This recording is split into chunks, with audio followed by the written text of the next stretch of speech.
bandiraɓe musidɓe tedduɓe heeɗiɓe rendaɓe gurdam, bandiraɓe yeɓoɓe en e ayaw men DJ Douty Tonzo TV. Mi salmini guilay debbo gorko boɗejo ɓalejo ɓurto cewɗo jol dabɓo moɗo suka salminama ɗo salmintewen to weytoɗo. Mboɗo wiyon tan yo on mbaɗ partage vidéo o, mbaɗon abonné, ɓoƴƴon e cloche de notification beele kala vidéo bawɗo arde oɗon mbawa heɓde ɗum. Sikki ala ko wiide tan yo gueno riwtan en oɗo bala brosse bonɗo jiliɗo windere o biyeteɗo coronavirus, ha wonta dartol joni joni beele yimɓeɓe kala ɗen jokko e hajuji mumen. So ɗum ɓenni yewtere nde jiɗɗen addude hande nde ko ni woni no sifori, woni yoga e dañe ɗe jiyaten e nder leydi men Sénégal walla ɗe jiyaten e nder aduna o. Nde tawno heewiɗo neɗɗo wirtotoma e katkat mum walla gara katkat e yeeso mum e nder oɗon tuma, jiya ɗum mbiya sinno ko min waɗanno hooram ko hono oɗo mbaɗanmi hooram. Woni an jiɗɗa ko waade no wayni, taw kanko omo darma omo wiya wonde so tawi hanki woni no hande mbayanmi kono oɗo wayni, hay sino so tawi mi ala hay batte. So tawi mi haali ka ɗon haalno ko yidde jertinde yimɓeɓe, heewi mo jiyata jiɗa waade no wayni tawa kañum sonno hanki wononno hande wayata kone mbaɗa ni hay sino heɓani jawdi mum ndi. Nde tawno wonɓe jawdi jarani pittali koreji mumen, wonɓe jawdi jarani yaltude diine mumen pata e diine goɗɗo, wonɓe jawdi jarani wasde horde e wasde julde e nder oɗon tuma, wonɓe jawdi jarani yoɓade pittali sehilaɓe mumen, wonɓe jawdi jarani ɗalnude goto e ko umme mumen ngam nema aduna.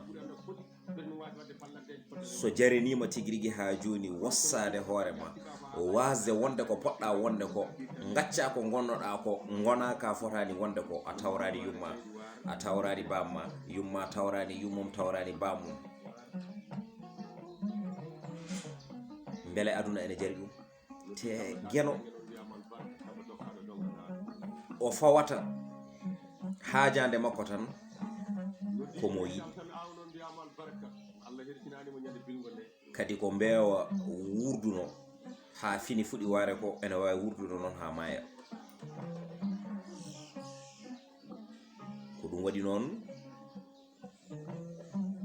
an gonɗo e golle mum aɗa wuuri hen, aɗa suuri hen, kala ko gueno wawi tottudema e nder ɗeɗon golle yettirimo ɗum.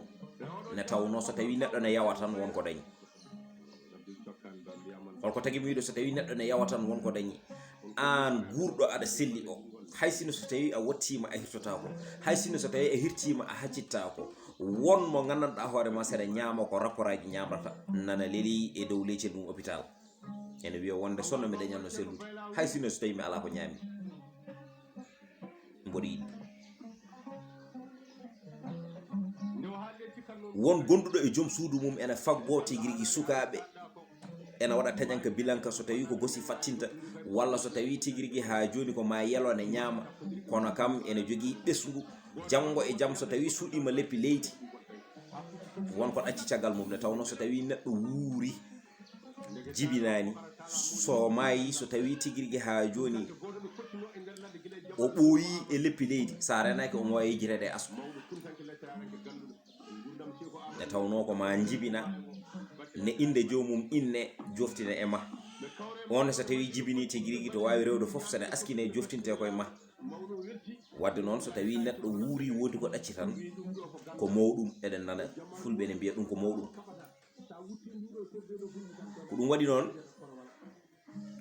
neɗɗo foof kala ko wawi hebde walla kala ko wawi dañde yo yettu Allah e nelaɗo muɗum.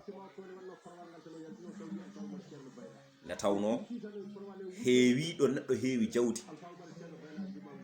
tawa jawdi ndi ko kayri woni sumondi mo ñande janngo.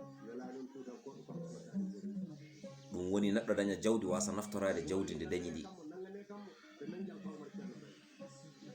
wadde noon an jiɗɗo o liggo keɓa ne poɗɗa ɗum hebrude ni e nder on tuma, woto jarane fende, woto jarane wujjude, woto jarane zinde, woto jarane wadde sacrifice ne tawno aduna o jarani ɗum ɗon. hande heewi joom jawɗele en e nder on tuma ɓe mayi ɓe ɗacci ɗo jawdi ndi, kamɓe wonnoɓe sacrifice o wona kamɓe kutorto jawdi ndi, koɓe mbaɗano sacrifice o e koyemumen kañumen kutorto jawdi ndi. wadde noon hande ɗo ɗo gonɗen ɗo e jamanu hande mo gonɗen ɗo ala foof ko jawdi jaranani yimɓe ɓe. en mbiyani noon ko foof, kono yoga hen so tawi yurnitama jawɗele mumen e nder oɗon tuma ne hebrani fewani walla yoɗani. ɗum ɗon noon ko mbaɗɗen constat kadi wona Mahamnele Mamoudou koko jiiɗen e nder oɗon tuma.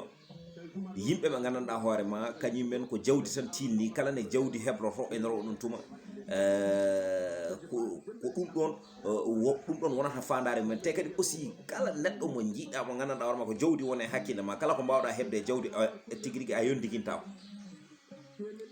te toujours pour mbawa marde ɓesgu ma ko caɗele wonata, pour mbawa yewtidde e ɓesgu ma ko caɗele wonata, pour mbawa tigui rigui ha joni dokka debbo ma haqqe mum on mo desɗa o ko caɗele e saqqede wonata. ne tawno so tawi jawdi heewi walata nder ko bowol wonata, kala ko walani nder hakkille ma wonata hen hunde foof jiiɗata ko marde ɗum, tawa a wawa marde ɗum ko mijoli mbarat maɗanta ko ha wiyata. ɗum waɗi noon moni kala ene foti yondikinade e ko Allah rokki ɗum ko. an jeeɓowo vidéo o ko Allah rokkuma ko yondikino hen,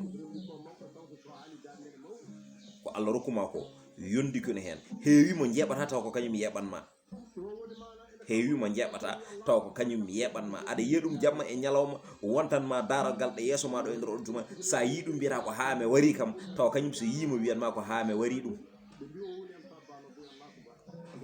wone lobiji noon ɗi neɗɗo o natata hankanti so wiyete koko fulɓe mbiyata ko so juude heeɓi dande dutal wodani.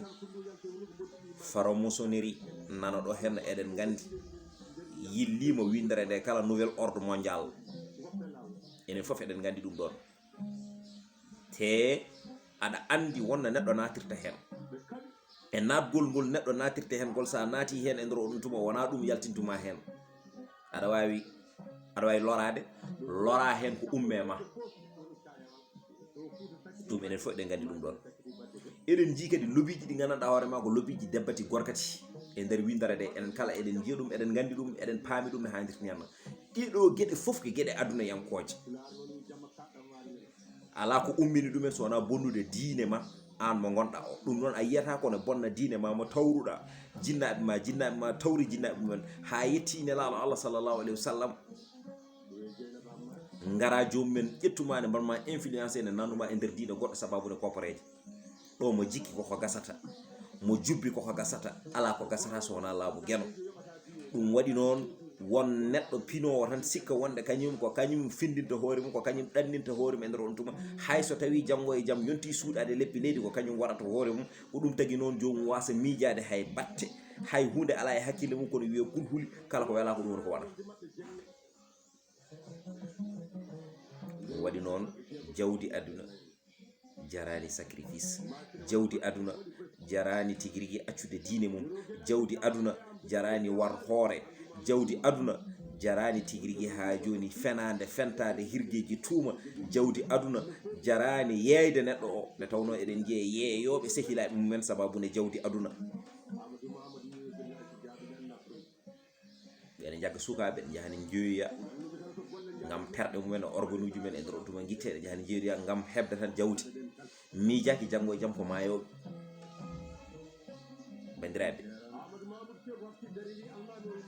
ko nawi alɗuɓe wullatanoɓe ɗo jamma e ñalawma ko ɗaccani enen ɗo, ko nawi anduɓe wullatanoɓe jamma e ñalawma ɗaccani en ɗo, ko nawi nelaɗo Allah sallllahu alayhi wa sallam ko ɗaccani hay goto men ɗo.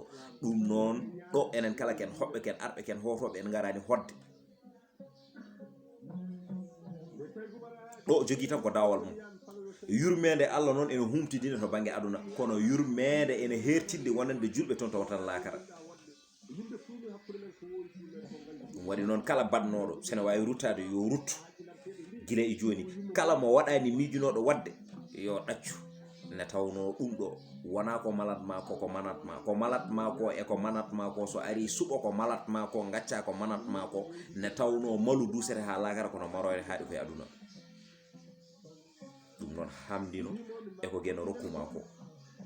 So tawi o rokkuma ko ngunu aɗa hoɗi hen aɗa suuri hamdino hen. So tawi rokkuma ko terrasse aɗa hoɗi hen aɗa suuri hamdino hen. So tawi rokkuma ko huɓere ɓakere aɗa hoɗi hen aɗa suuri hamdino hen. Ne tawno hande wonko jiɗata wadde, wonko mbawata wadde, wonɓe mbawata joddade, wonɓe mbawata yewtidde, wonɓe mbawata tigi rigui, won yiɗoɓe yiidema daña yiidema taw aɗa jokka hen enɗam, tawa on joguiɗo jawdi o so yiɗi ɗum ɗon o dañata. Ne tawno ko jawdi ndi huufima kono wona kanko huufi jawdi ndi. wonna jawdi hewrata ko kañum waɗata contrôlé neɗɗo o kono neɗɗo o watta contrôlé tigi rigui jawdi ndi. ɗum waɗi noon moni kala yo reen ndimago mum eko gueno rokki ɗum ko. mi salmini on, mi juurima on. So tawi on ko tata hen ko min, so tawi wonko yuɓɓi hen ko gueno goto mo sénare wodene tigui jiiɗo mon sehil mon Dj Dou rewnoɗo tigui rigui di yewtidde mon gon walla e golwole ɗe toon ko noon windere nde sifori joyi foof eɗen jooɗo eɗen ɓurno eɗen yiiɗi yewtande bandiraɓeɓe ko yahate e nder windere nde ko. ɗum noon ko hono noon tan nde tawno neɗɗo wona no wini o wayi kono o wayni ko non woni no o wayi. on beltanama.